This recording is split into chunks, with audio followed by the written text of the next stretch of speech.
Hello students, I am Mansi Arora. Welcome you all in today's session of Management Concepts and Organizational Behavior.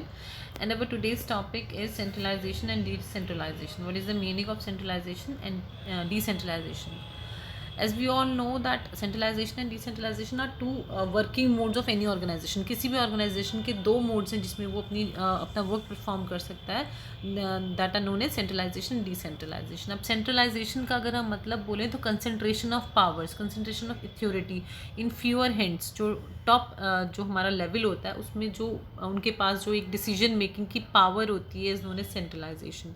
ठीक है, एक हिराकी होती है formal authority की जो इंपॉर्टेंट डिसीजंस को लेने के लिए ऑर्गेनाइजेशन के जितने भी इंपॉर्टेंट डिसीजंस हैं उनको लेने के लिए की जाती है.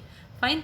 अब ये डिसेंट्रलाइजेशन क्या होता है? Opposite to centralisation. मतलब इसमें डिसीजन मेकिंग की पावर जो है लोअर लेवल मैनेजमेंट के पास भी होती है.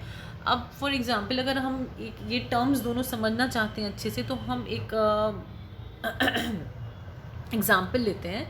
हम ये टर्म को समझने के लिए हम किसी भी स्कूल का या कॉलेज का एग्जांपल ले लेते हैं. जैसे किसी स्कूल में आप देखिए प्रिंसिपल के पास ही सारी पावर होती है कि कैसे किस तरह से मैनेजमेंट चलना है, कैसे आपका वर्क होना है, सारी चीज़ें.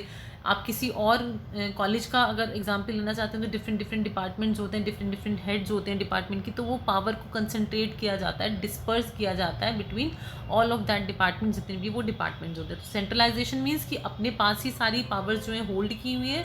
And the meaning of the decentralisation is कि हमने उसको डिस्पर्स कर दिया. जितनी हमारी जो हमारे पास जितनी भी अथॉरिटी थी, जितनी हमारी पावर थी, वो फ्यूअर हैंड्स में ना रह के डिसीजन लेने की जो पावर है वो हम क्या कर देते हैं, सब में डिस्पर्स कर देते हैं. क्योंकि ऐसा कुछ नहीं है कि जो टॉप लेवल मैनेजमेंट है वो ही कैपेबल हैं डिसीजन लेने के. हर कोई जो काम कर रहा है, हर कोई जो एम्प्लॉई है, एम्प्लॉयर है, मैनेजर है, जो भी कोई काम कर रहा है, सबके अंदर अपनी अलग अलग कैपेबिलिटी है. ज़रूरी नहीं कि हमने जिस काम के लिए उनको हायर किया, जिस काम के लिए वो आए हैं, केवल वही वो उसी लिमिट में वो काम कर सकते हैं. बट वो उसके अलावा और भी उनकी जो कैपेबिलिटीज़ हैं उसको भी वो शो कर सकते हैं. ऐसा डिसेंट्रलाइजेशन में माना जाता है. ठीक है, नेक्स्ट आता है अब हमारा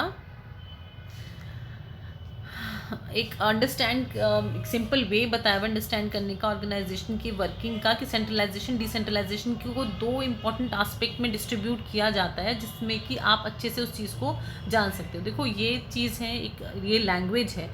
हम एक एग्जाम्पल से इसको, जैसे अभी हमने ये एग्जाम्पल लिया कि अगर डिफरेंट डिफरेंट डिपार्टमेंट्स हैं, डिफरेंट डिफरेंट हेड्स बना दिए डिपार्टमेंट के, उनके पास अथॉरिटी है, वो सारा जो डेली वर्क है या डेली किसी भी तरह के कोई ऑपरेशन होते हैं वो उसके डिसीजंस ले रहे हैं. मेन कंसंट्रेटेड पावर तो वही रहेगी, प्रिंसिपल के जो डायरेक्टर्स हैं उनके पास रहेगी. बट स्टिल वो जो एक डिस्पर्जल है वो किस चीज़ के लिए है, कि जिससे कि वो स्मूथली वर्क हो सके. क्योंकि ये पॉसिबल नहीं है कि हर किसी डिपार्टमेंट के हर कोई डिसीजन टाइमली लिए जा सकें.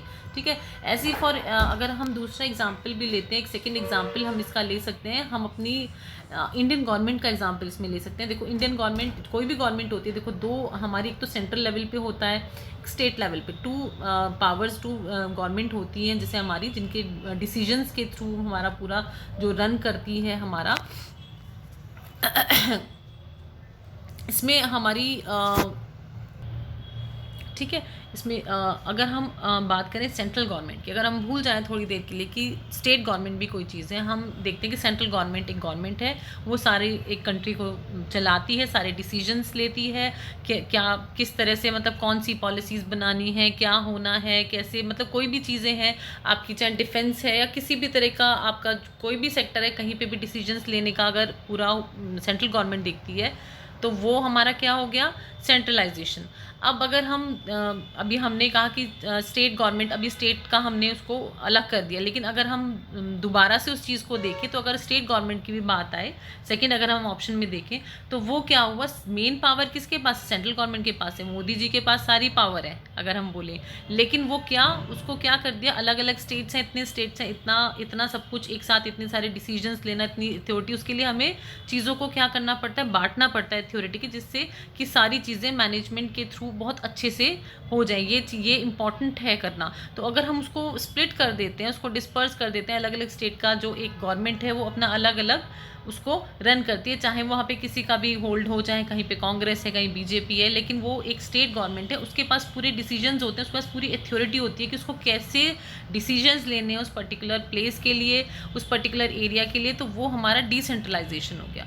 तो एक इंडियन इकोनॉमी, अगर इंडियन हम जैसे हम इकोनॉमिक्स में भी पढ़ते हैं ना, सोशलिस्टिक कैपिटलिस्टिक, और उस दोनों को मिला के हमने मिक्स्ड इकोनॉमी बना दिया। ऐसे ही सेंट्रलाइजेशन डिसेंट्रलाइजेशन को मिला जुला के ही अब जो मॉडर्न टाइम्स हैं उसमें दोनों ही एग्जिस्ट करती है किसी भी ऑर्गेनाइजेशन में। सेंट्रलाइजेशन मतलब फ्यूअर हैंड्स में, जो मोस्ट इंपॉर्टेंट हमारे जो जैसे फाइनेंस के होते हैं या प्रोडक्ट के इससे रिलेटेड कोई भी डिसीजंस होते हैं वो कौन लेता है? Top level management. और डिसेंट्रलाइजेशन कैसे एग्जिस्ट करता है किसी भी ऑर्गेनाइजेशन में, कैसे देखा जाता है, उसको भी ऑप्ट कैसे करता है कोई भी ऑर्गेनाइजेशन की डे टू डे ऑपरेशन है या डे टू डे जो वर्क है वो लोअर लेवल मैनेजमेंट अपने, मिडिल लेवल मैनेजमेंट अपनी, उनको भी अथॉरिटी दी जाती है डे टू डे ऑपरेशन करने पर। जो मेन जो डिसीजंस हैं, जैसे इंडियन इकोनॉमी, अगर इंडियन गवर्नमेंट का भी आप मेन देखो तो जो मेन डिफेंस के से रिलेटेड है या किस जो हमारी एक्सपोर्ट इंपोर्ट पॉलिसी या किसी भी तरह के मतलब बाहर देश से हमें कैसे वो करने हैं, अपने कैसे रिलेशंस रहने हैं, कहाँ पे क्या करना है, सारे बड़े डिसीजंस कौन लेता है? सेंट्रल गवर्नमेंट लेती है, स्टेट गवर्नमेंट थोड़ी लेती है। इसी तरह सेंट्रलाइजेशन और डिसेंट्रलाइजेशन दोनों ही एग्जिस्ट करते हैं किसी भी ऑर्गेनाइजेशन में नाउअडेज। ठीक है, तो अब इसमें हमें इन एग्जाम्पल से हमें समझ में आ गया कि सिंपल वे है अंडरस्टैंड करने की ऑर्गेनाइजेशन की वर्किंग को, सेंट्रलाइजेशन और डिसेंट्रलाइजेशन।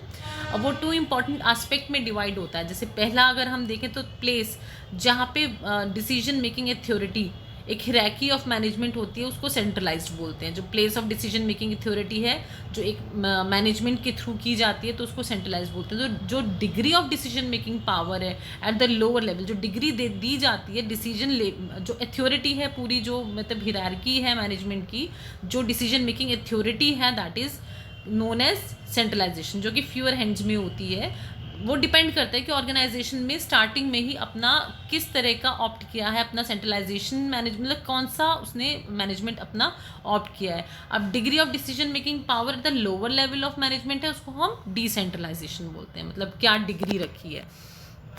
अब आती है हमारी एडवांटेजेस। अपनी एडवांटेजेस, सेंट्रलाइजेशन की अलग एडवांटेजेस हैं, डिसेंट्रलाइजेशन की अलग एडवांटेजेस हैं। ये ज़रूरी नहीं है कि सेंट्रलाइजेशन मतलब नाउअडेज हम कह सकते हैं मॉडर्न टाइम्स में कि हर किसी को अथॉरिटी, हर कोई पार्टिसिपेट करना चाहता है अपने वर्क में, इनिशिएटिव लेना चाहता है अपने जो वो काम करते हैं, हर कोई कैपेबल है, मोर एंड मोर कैपेबल है। उसको अगर स्पेस दिया, उसको अगर थोड़ा सा मतलब हम अथॉरिटी दें तो वो मोर एंड मोर गुड वर्क कर सकता है। ऐसी अब जो ये जैसे ये था पहले ट्रेडिशनल टाइम में सेंट्रलाइजेशन को ही ज़्यादा स्ट्रेस दिया जाता था, पर अब ये दोनों चीज़ें कंबाइन होकर ऑप्ट की जाती हैं या फिर डिसेंट्रलाइजेशन से भी ऑर्गेनाइजेशन रन करती हैं। अब दोनों की अपने अपने एडवांटेजेस हैं। अब हम एडवांटेजेस पढ़ते हैं। What are the advantages of centralisation. First जो एडवांटेज आती है सेंट्रलाइजेशन की वो आती है स्ट्रिक्टली एनफोर्स्ड होती है uniformity of procedures and policies. But obvious सी बात है जब फ्यूअर पर्सन उस चीज़ को बनाएंगे पॉलिसी प्रोसीजर तो वो स्ट्रिक्टली एनफोर्स होगी, किसी का कोई अलग अलग फॉर्मेट नहीं होगा। Number second is it can help in the elimination, जो एलिमिनेशन ओवरलैपिंग है, डुप्लीकेट एक्टिविटीज़ हैं, इन सब चीज़ों को चेकआउट करता है। जो कॉस्टिंग है उसको सेव करता है। बेटर चांस ऑफ यूटिलाइजेशन है, जो पोटेंशियल्स की, आउटस्टैंडिंग एम्प्लॉयज़ की, उनको एनहेंस करने में हेल्प करता है। सेंट्रलाइजेशन कैसे बेटर यूटिलाइज करता है अपने पोटेंशियल्स को, जो अपने आउटस्टैंडिंग एम्प्लॉयज़ हैं।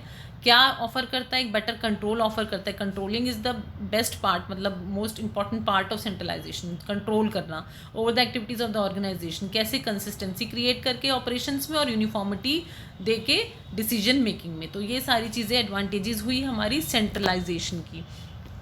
अब नेक्स्ट आता है हमारा एडवांटेजेस ऑफ डिसेंट्रलाइजेशन। डिसेंट्रलाइजेशन की क्या क्या हमारी एडवांटेजेस हैं? Faster decision making. Decision making में हमें किसी का कोई वो ही नहीं करना कि हमें कहीं से इंस्ट्रक्शंस आएंगे, हमारे पास अथॉरिटी है तो हम मोर एंड मोर क्विकली डिसीजंस ले सकते हैं। तो बेटर क्वालिटी ऑफ डिसीजंस हमारी होंगी, बेटर ये इंप्रूव करेगा कि किस चीज़ को, हमारी इफेक्टिविटी को मैनेजर्स की।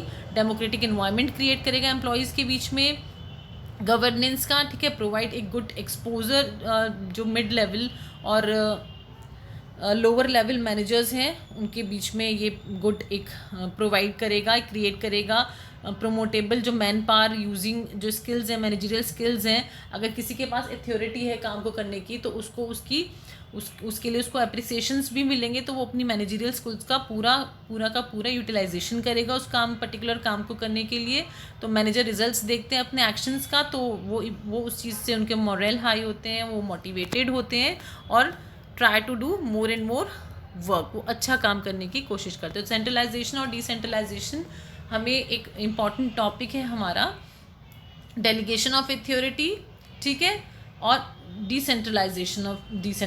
ये दो जो चीज़ें हैं इनके बीच में हमें अब अगर डिफरेंस पता करना है तो सबसे पहले हमें सेंट्रलाइजेशन और डिसेंट्रलाइजेशन का अच्छे से टर्म्स का मीनिंग पता होना ज़रूरी है। तो अभी इस वीडियो में हमने केवल ये मीनिंग्स देखे हैं सेंट्रलाइजेशन और डिसेंट्रलाइजेशन का।